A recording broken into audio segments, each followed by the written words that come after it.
caso lo que tenemos que hacer es llevar a la persona, al cerebro de la persona, a un gimnasio para ponerle a hacer una serie de tareas de gimnasia, ¿no?, cognitiva, y entonces analizamos los resultados que tiene, qué rendimiento tiene.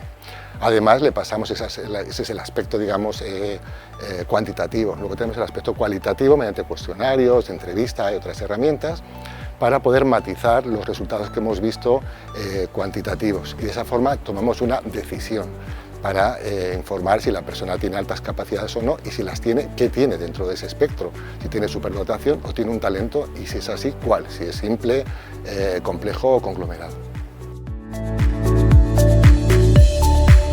Cualquier psicólogo podría hacer una evaluación, pero la decisión, es decir, el diagnóstico, la detección como tal, no. ¿Por qué? Al igual que con los talentos kinestésicos artísticos, tiene que haber un experto en esa materia para decidir si en tal deporte esa persona tiene un talento especial o también, pues no sé, en otro talento kinestésico, ¿no?, pues danza, etcétera. Ocurre lo mismo en este sentido. Se puede evaluar, pero esa decisión última tiene que ser experta. Por lo tanto, no cualquier persona podría sí evaluar, pero no diagnosticar, detectar o tomar esa decisión como tal.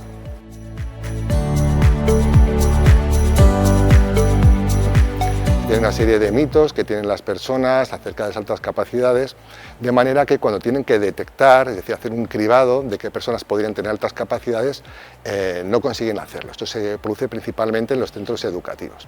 Para que nos hagamos una idea, ahora mismo, actualmente en España, tenemos aproximadamente 8.200.000 alumnos en enseñanzas regladas no universitarias.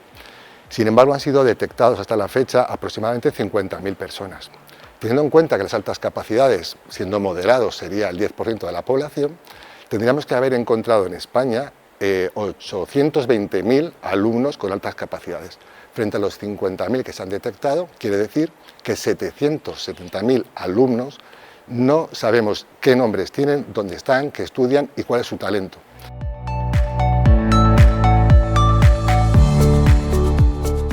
Existe mucha falta de conocimiento sobre cómo se evalúa y qué datos hay que tomar. Voy a poner un ejemplo muy interesante. En todo Internet, en muchos sitios aparece ese famoso 130. Cuando hablamos de esto, incluso se dice que la OMS es lo que señala para indicar que una persona tiene o no altas capacidades. Eso es absolutamente incorrecto. La OMS nunca ha dicho esto y no lo va a decir porque es erróneo. Para que se haga uno una idea, el cociente intelectual es como una especie de media. Lo que tenemos que ver son los percentiles en los diferentes componentes de la inteligencia para determinar si una persona tiene alta capacidad. De manera que alguien que, por ejemplo, tenga un talento matemático, un percentil de 95 o superior en ese área, puede estar en la total normalidad, incluso por debajo, en otras áreas.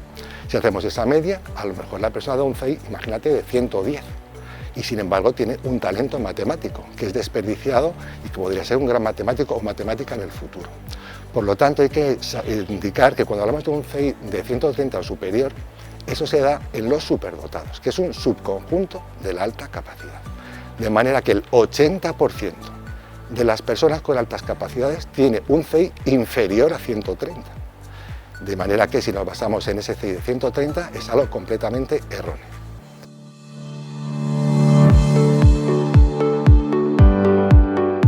En nuestra profesión, los psicólogos, estamos regidos por un código deontológico y que por lo tanto, además siendo científicos, no vamos a afirmar algo que no ha sido evaluado y diagnosticado.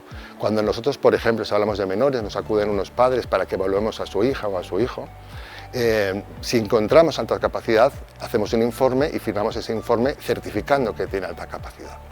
Sin embargo, cuando una persona recibe un diagnóstico no positivo de alta capacidad, no acude a los centros educativos para informar al respecto. Por lo tanto, estas personas en estos centros educativos o las administraciones educativas solamente reciben, obviamente, aquellos informes que han dado positivo en alta capacidad. No quiere decir que todos sean positivos. En el caso de las altas capacidades, además de lo que he señalado, también probablemente influya en la no admisión o no creencia en estos informes, porque existen muchos mitos y falsas creencias que están en las mentes de las personas que reciben esos informes. Si, por ejemplo, creen que solamente el 2% de la población tiene alta capacidad, pues cuando reciben los informes les rechina como si no fuera posible. Además, hay muchas personas que sienten, si una persona es más inteligente, pues se sienten como menospreciadas o menos valoradas. Sin embargo, en otros talentos, por ejemplo el deportivo, ya no digamos en fútbol, si alguien dice que juega muy bien al fútbol es admirado, pero si dice simplemente que tiene un talento natural e intelectual, pues pareciera que esto no es tan habitual y que por lo tanto es un invento o algo de los padres o de los psicólogos.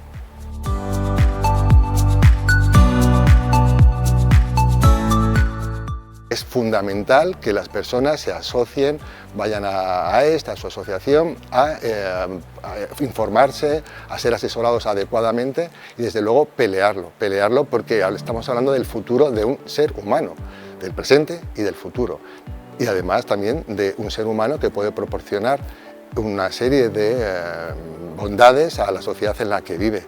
Además hay también que tener en cuenta que cuando los padres, por ejemplo, acuden a una asociación porque su niña tiene un problema, etcétera, una vez que está resuelto, no es una cuestión de decir pues ya no estoy asociado a nada, es un movimiento que hay de ser apoyado porque igual pasado mañana su hija tiene un problema o el hijo de su hermano o su vecino o cuando sea mayor. Es algo que hasta que la sociedad no sea entendido, comprendido y arropado y apoyado, creo que es muy adecuado seguir apoyando las asociaciones de altas capacidades.